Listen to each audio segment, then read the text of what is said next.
Hey everyone, this is Gautami. మీరు చూస్తుంది dear Gautami. Welcome to my channel. ఈరోజు వీడియోలో అమ్మవారికి సింపుల్గా ఎలా శారీ డ్రాపింగ్ చేసుకోవాలి అండ్ క్విక్గా కూడా అయిపోతుంది. దాంతోపాటు వరలక్ష్మి వ్రతం మొదటిసారి చేసుకునే వాళ్ళకి యూజ్ అయ్యే ఒక విషయం చెప్తాను. నేను 2019 నుంచి వరలక్ష్మి వ్రతం చేసుకుంటున్నాను. అది కూడా ఎందుకంటే 2019లో మా మ్యారేజ్ యానివర్సరీ ప్లస్ వరలక్ష్మి వ్రతం ఒకే రోజు వచ్చాయి. మా మ్యారేజ్ తర్వాత అప్పటి వరకు మేమేం వ్రతాలు చేయలేదు. సో ఇది ఎలాగో లక్కీగా మ్యారేజ్ డే రోజే వచ్చింది కాబట్టి ఇది ఒక్కటి చేసుకున్నాం. అది కూడా ఆ ఒక్క ఇయర్ మాత్రమే చేసుకున్నామని అనుకున్నాను. సో ఇంకా మా ఆయనకి చెప్తే మా ఆయన కూడా ఓకే అన్నారు. చేసుకున్నాం అనుకున్నాను ఓకే, బట్ ప్రాసెస్ అంతా నాకు తెలీదు, అంటే ఏం చేయాలి ఎలా చేయాలి అని. ఎవరైనా అడుగుదామంటే నేను లాస్ట్ మినిట్లో అనుకున్నాను, అంటే ఫ్రైడే వరలక్ష్మి వ్రతం కదా, సో నేను వెడ్నెస్డే అనుకున్నాను చేసుకోవాలి అని. ఇంకా వన్ డేనే టైం ఉంది కదా, లాస్ట్ మినిట్లో వాళ్ళకి వీళ్ళకి కాల్ చేసి ఊరికే టైం వేస్ట్ అవుతుంది ఎందుకని గూగుల్లో ఒక పీడిఎఫ్స్ కొన్ని చూసి దాంట్లో ఒకటి నాకు ఏదైతే బాగా అర్థమవుతుందో అదొకటి డౌన్లోడ్ చేసి అది మా ఆయనకి షేర్ చేశాను. ఆయన ఆఫీస్లోనే దాని ప్రింట్అవుట్ తీసుకొచ్చారు.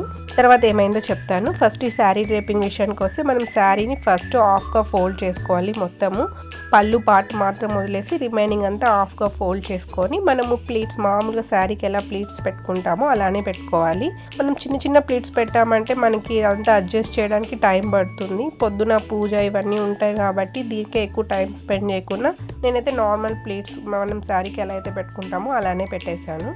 ఇంకా నా ఫస్ట్ వరలక్ష్మి వ్రతం గురించి చెప్పాలంటే ఒక పీడిఎఫ్ డౌన్లోడ్ చేసామని చెప్పాను కదా, దాంట్లో అయితే చాలా సింపుల్గా ఉంది. ఫస్ట్ మనం కలశం పెట్టుకోవాలి. కలశం ముందర చిన్న వినాయకుడిని పెట్టుకొని వినాయకుడికి ఫస్ట్ పూజ చేసి తర్వాత కలశంకి పూజ చేసి తర్వాత లక్ష్మీ అష్టోత్తరం చదువుకోవాలి. అది కూడా దాంట్లోనే ఉండింది. ఇంకా ప్రసాదాల విషయానికి వస్తే నాకు అప్పటి వరకు స్వీట్స్ ఏం రావు, అందుకే మా అమ్మ మా పిన్ని వచ్చారు. వాళ్ళకి తెలిసిన స్వీట్స్ వాళ్ళకి నచ్చినవి వాళ్ళు చేశారు, దేవుడి దగ్గర పెట్టారు. ఇంకా పూజ చేసాము. పూజ అయిన తర్వాత ముగ్గురికి కానీ 5 మందికి కానీ 9 మందికి కానీ తాంబూలం ఇవ్వమని ఉండింది. ఆ తాంబూలంలో ఏం పెట్టాలో కూడా అది కూడా దాంట్లోనే మెన్షన్ చేస్తున్నారు.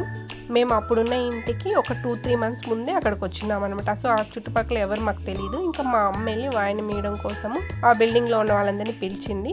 ఇంకా వచ్చిన వాళ్ళందరికీ కాళ్ళు కడిగి పసుపు రాసి పొట్టు పెట్టుకోవడానికి ఫ్లవర్స్ ఇచ్చాను. తర్వాత ఆకు వక్క అరటిపండు ఇచ్చి వాళ్ళ దగ్గర ఆశీర్వాదం తీసుకున్నాము. ఈ వ్రతంలో హ్యాపీయెస్ట్ పార్ట్ ఏంటంటే 9 మెంబర్స్ వచ్చారు. 9 మెంబర్స్ ఒకేసారి వచ్చారు. ఇంకా రాగానే ఫస్ట్ వాళ్ళకి చెప్పాను, నేను ఫస్ట్ టైం చేసుకుంటున్నాను, సో ఏమనుకోకండి ఏమైనా తప్పులు ఉంటాయని చెప్పాను. 9 మెంబర్స్ నన్ను మిడిల్లో కూర్చోమని చెప్పి అందరూ ఒకేసారి ఆశీర్వదించారు. చాలా హ్యాపీగా ఉంది ఆ మూమెంట్. వరలక్ష్మి వ్రతం అంటే నాకు ఫస్ట్ గుర్తొచ్చేది ఆ సీనే. ఆ రోజు అలా బాగా జరిగింది కదా అని అదే గుర్తొస్తుంది. ఇదంతా ఎందుకు చెప్పాను అంటే పూజ అనేది మెయిన్గా వరలక్ష్మి వ్రతం అనేది చాలా సింపుల్గా ఉంటుంది, చాలా సింపుల్గా చేసుకోవచ్చు. మిగతావన్నీ ఇప్పుడు ఈ శారీ డ్రేపింగ్ కానీ అమ్మవారిని పెట్టుకోవడం కానీ ఇవన్నీ ఎక్స్ట్రా యాక్టివిటీసే. అంటే మన ఆనందం కోసం మనం చేస్తున్నామే కానీ ఏ వ్రతంలో ఇలా చేయండి అని ఎక్కడా రాయలేదు, ఎవరూ చెప్పలేదు కూడా. అందుకే ఫస్ట్ టైం చేసుకునే వాళ్ళు ఇవేవి ఆలోచించకుండా మీకు ఎంత వీలైతే అంతే చేసుకోండి. వాళ్ళు ఎవరో చేస్తున్నారు వాళ్ళని వీళ్ళు చూసి ఏమి ఇన్స్పైర్ అయ్యి చేయాల్సిన అవసరం లేదు. నేను కూడా లాస్ట్ 2 years నుంచి ఇలా శారీ కట్టి అమ్మవారిని పెడుతున్నాను. అంతకుముందు అంతా కేవలం కలసం పెట్టి పూజ చేసుకునే వాళ్ళం అంతే. ఈ శారీ విషయమే కాదు చాలా విషయాలు నేను ఆ తర్వాత నుంచి ఒక్కొక్కటి తెలుసుకొని యాడ్ చేసుకుంటూ వెళ్ళాను. ఈవెన్ అమ్మవారికి రూపు కొంటాం కదా, అది కూడా నాకు ఫస్ట్ తెలీదు. తెలిసిన తర్వాత సెకండ్ టైం వరలక్ష్మి వ్రతం చేసేటప్పుడు నేను అమ్మవారి రూపు కొన్నాను. అదే ఎవ్రీ ఇయర్ యూజ్ చేస్తాను. కొంతమంది అయితే ఎవ్రీ ఇయర్ కొత్తది కొంటారు. నేనైతే సెకండ్ టైం చేసినప్పుడు కొన్నదే మొత్తం ఇప్పుడు కూడా యూజ్ చేస్తున్నాను. ఇంకా అప్పటి నుంచి ఎవ్రీ ఇయర్ నేను అమ్మవారికి ఏదో ఒకటి కొంటూనే ఉన్నాను. అంటే పూజకి యూజ్ అయ్యేది ప్లస్ మనకి ఇన్వెస్ట్మెంట్ లాగా ఉండే వస్తువు ఏదో ఒకటి తీసుకుంటూనే ఉన్నాను ఎవ్రీ ఇయర్. ఇంకా ఈ శారీ డ్రేపింగ్ విషయానికి వస్తే మనం పెట్టుకున్న ప్లీట్స్ అన్నీ నీట్గా ఒక సైడ్ నుంచి అరేంజ్ చేసుకుంటూ రావాలి. ఇంకా పైన ఆ పాట్ కనిపించకుండా మనము అమ్మవారికి చీర పెట్టినప్పుడు బ్లౌజు శారీ 2 పెడతాం కదా, సో ఆ బ్లౌజ్ ఆల్రెడీ శారీలో ఉంటుంది కాబట్టి దానికి లైనింగ్ క్లాత్ మ్యాచ్ అయ్యేలాగా తీసుకుంటాను. దాన్ని ఇలా కవర్ చేసి వేసాను అనమాట. ఇంకా శారీ పళ్ళు కూడా 2-3 రకాలుగా వేస్తారు. నాకు ఇదైతే ఈజీగా క్విక్గా అయిపోతుందని నేనైతే ఇలా వేస్తున్నాను. ఈ శారీ స్టాండ్ నేను లాస్ట్ ఇయర్ తీసుకున్నాను. వాళ్ళు 600 చెప్పారు, నేను 400కి అయితే ఇచ్చారు. ఎవరైనా కొత్తగా తీసుకునే వాళ్ళైతే చూసి తీసుకోండి, ఎందుకంటే దీంట్లో వెయిట్లెస్ ఇప్పుడు చాలా వచ్చేసాయి. మనకి తక్కువ కాస్ట్కి ఇస్తారు కానీ వెయిట్ అంత ఉండవు.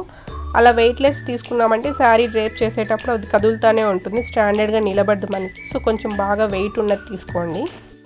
పళ్ళు ఇలా ఫోల్డ్ చేసిన తర్వాత ప్లీట్స్ నీట్గా అరేంజ్ చేసుకోండి. అరేంజ్ చేసుకొని అంతా కవర్ అయ్యేలాగా పెట్టుకొని వడ్డానం పెట్టామంటే బాగా లుక్ వస్తుంది. ఈ మొత్తం అమ్మవారిని సెటప్ చేసే దాంట్లో హైలైట్ పార్ట్ ఏదైనా ఉందంటే అది వడ్డానం పెట్టడమే. ఆ వడ్డానం పెట్టాకే మనకి మంచి లుక్ వస్తుంది.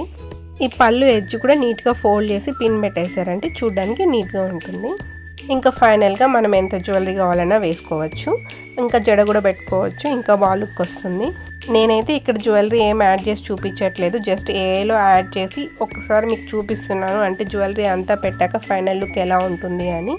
ఇదే నా వరలక్ష్మి వ్రతం స్టోరీ. ఎలా ఉంది? Hope you like this video. Thanks for watching. Bye bye.